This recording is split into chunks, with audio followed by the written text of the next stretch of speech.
Wait, what? So this happened. I'm Rachel Velis, and this is the podcast Hell is Not the End, although it feels like just the beginning sometimes. Is anything really the end, though? This podcast is meant to explore the limitless possibilities of one's own soul. Why do people do bad things? Why are there countless happenings beyond understanding? Why, when we are cautioned not to do something, do we just do it anyway? The definition of curiosity, a strong desire to know or learn something. There you have it. I will curiously explore why. Hell is not the end. As I said in the last episode, this story will continue. In the 1970s at Kings Island in Mason, Ohio, 2 people are killed by lions on the monorail safari area. These will be the first deaths at the park. The second of the 2 deaths would prompt the end of the monorail area for good. On July 24th, 1976, one of the rangers would be fatally injured. It would prompt the end to the most desired drive-through safari park. But, like any attraction meant to bring happiness to onlookers, the monorail safari would prove to be too much for fascinations. At what point do people realize fantasy is not reality? In 1974, Kings Island opened a 100-acre attraction called Lion Country Safari. This attraction used a monorail system to transport visitors around to multiple enclosures. The fact that a safari-type attraction was even a possibility is exciting, but with great risk comes great responsibility, and Kings Island's first fatality.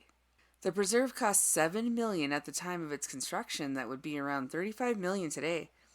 The preserve had 3 separate sections where around 382 animals roamed, and the rangers that worked in the reserve were there full-time attending to the animals. The rangers had many responsibilities to maintain the well-being of the animals. In May 1975, John McCann joined the rangers responsible for the animals. He would mostly work in the lion preserve section. He was 20 years old from Morrow, Ohio. From the start of John's employment, he didn't exactly follow protocol. About a year after he was hired, he noticed an antelope that wandered into the tiger enclosure. Fearing for the antelope, he left his jeep and entered the enclosure to help. Another ranger witnessed this and called out to John that the antelope's life was not worth losing his own. Other rangers would recount that John broke protocol often by leaving his jeep unarmed in the animal enclosures. On June 26, 1976, a memo was given to the rangers to prevent anyone from being injured violating basic safety procedures, pointing out that some rangers were neglecting the rules, especially in the big cat areas. It outlined simple rules to be obeyed at all times. One of the rules stated, no one is to be outside their jeep alone when in the section of the cats out. On July 4th, John is injured by one of the lions. He was driving in the lion's preserve when it jumped on his jeep's door. The lion's claw slipped the jeep's protective bar, scratching John on the neck. It took 7 stitches to close the wound on his neck. He was often spotted allowing the lions to jump on his jeep's roof. That was definitely against the rules at the preserve. In mid-July, John was again spotted out of his jeep, unarmed, and was seen straddling a lion. Now that doesn't seem like a good idea. On July 24th, John arrived for work at 8 a.m. He first checks his shotguns to make sure they are in working order along with a fellow ranger. He took one of the guns with him to let the lion cubs out into the lion preserve. Then about an hour later, the adult lions are led into the preserve. John stayed in the preserve for most of the day, making sure the lions were getting along and not fighting. A part of the ranger's job is to observe the behavioral traits of the animals. John would tell others that his wife had gotten a new job in Arizona and that they would be moving sometime next month. At 11 a.m., another ranger witnessed John opening his jeep door to tug the tail of a lion that seemed to go unnoticed by the lion. This wasn't the first time John was seen doing this to lions. Also that morning, a visitor saw John open his jeep door to be able to pat the head of a lion. At 12:45, John told another ranger that he was going to go check on some of the cats and that he would return in a bit. Soon after that, a fellow ranger was asked to deliver a pitcher of ice water to John. Around 1:05, the fellow ranger tried to get John on the radio to let him know that he had a pitcher of ice water for him. There was no answer. After a few minutes, he tries to get John on the radio, but still no response. The senior ranger heard the radio and John's silence and asked the fellow ranger to go check on him. The fellow ranger went to the lion preserve near the huts, where the lions slept at night. The huts are located at the highest point of the preserve. John was not visible from the viewpoint as there was a large earthen berm located at the back of the section, the only section that was not visible from the huts. As he moved closer around the berm, he spotted John's Jeep.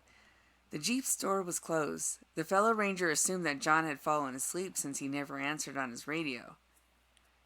When he got closer to the Jeep, he saw John's body lying 15 to 20 feet away from the Jeep, and he'd been severely mauled. 6 lions were actually on John's body, and the other lions could be seen very close by. The fellow ranger radioed the senior ranger to come to the section immediately. When the senior ranger got there, upon seeing John's body, it was obvious that John was dead. The senior ranger contacts all rangers to report to the scene. The head ranger, head of security, and the deputy on duty that day all except the rangers in the watchtowers. The senior ranger tried to scare the lions off John's body with his Jeep, but not before one of the lions grabbed the body, dragging it closer to the perimeter fence. The deputy working contacted the sheriff, and since it didn't appear to be a criminal act, no investigation would take place beyond what the deputy had already reported. The chief of security saw John's radio inside his Jeep and that it was turned on, but was unable to get to it due to many lions lingering around the Jeep. He contacted the coroner and the Mason Life Squad to come and remove the body. The rangers gathered as many cats into the huts as they could to allow John's body to be removed. The monorail would not be run for the rest of the day. The scene would not be thoroughly examined until all the cats were in their huts. That happened around 6 p.m. John's Jeep had his loaded shotguns and his radios inside. His shirt was crumpled on the driver's seat with a brown-looking substance smelling of feces. There was blood all over the Jeep. His pants were lying in between the Jeep and where his body was found.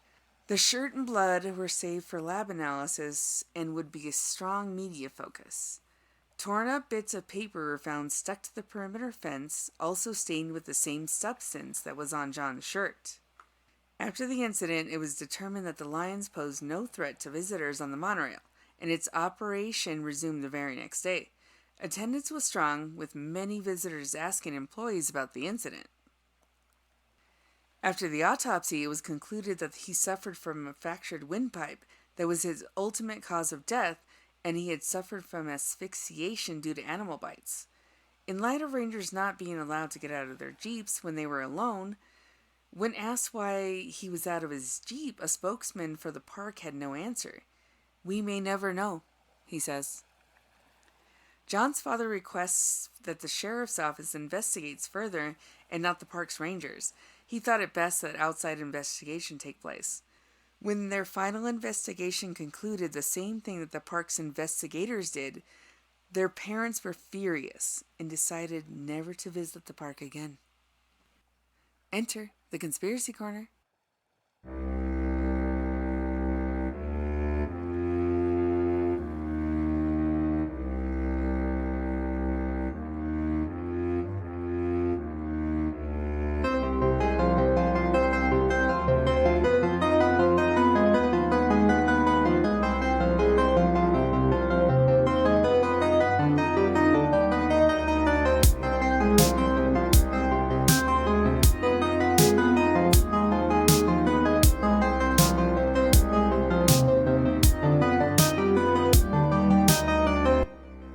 At the time of the incident, many theories swirled around.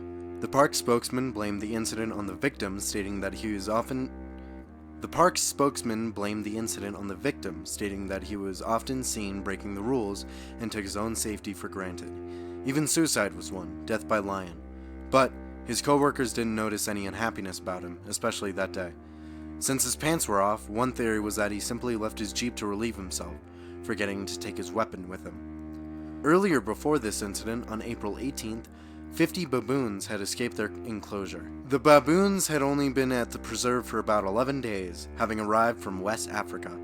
For 4 days, their keepers tried to lure them back with bananas, oranges, marshmallows, and even a few Twinkies. Twinkies? I knew that would have gotten me back.